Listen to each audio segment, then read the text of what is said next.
As we all know, there are three types of martial arts. You have your traditional martial arts, your sport martial arts, and your self-defense martial arts. I want to break that down into another sub-classification. In the self-defense section, we have two groups. Group A has been in a fight, actually knows what they're talking about, and Group B have never been in a fight. Group B has another classification which I like to refer to as the wrist twisters. Now the wrist twisters are those art forms that whenever someone grabs hold of them, they do some complex movement and twist people's wrists and send them flying across the room. And now we all know, if we look at that it doesn't work. I'm not the first to say this, many people have said this before me, so I'm only repeating that, but it needs to be said because people still keep preaching it.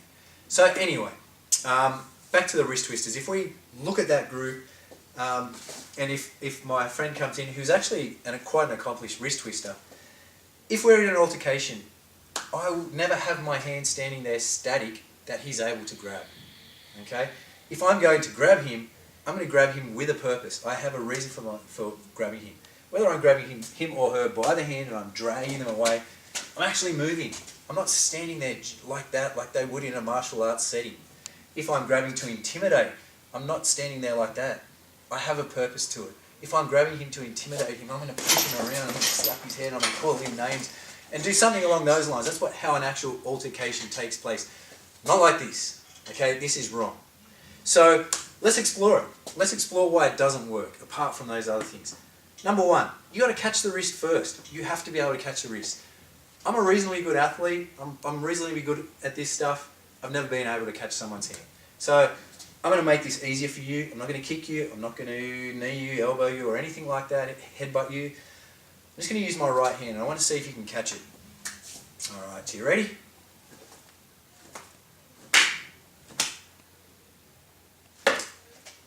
Alright, and that's not with any intent. He has no fear of getting hit, so he's a lot more relaxed. I'm going to make it a little bit easier. I'm going to put on some boxing gloves, so now that's going to slow me down a little bit. It's going to give you a bigger surface area to catch. Should be a little bit easier.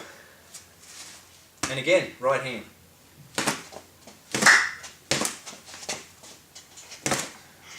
Step 3, I'm going to slow it down even further. I'm going to allow him to catch it. Let's see how that works out. Most normal human beings will throw another punch. They won't do this and freeze as you're commonly doing in training. So basically, please stop telling little kids to do this if an adult grabs them. Please stop telling 50-kilo women to do this if a large man grabs them. Because you know what? If we were in the medical industry, you would have your license revoked. You would be fined for endangering people's lives. Let's be better than that.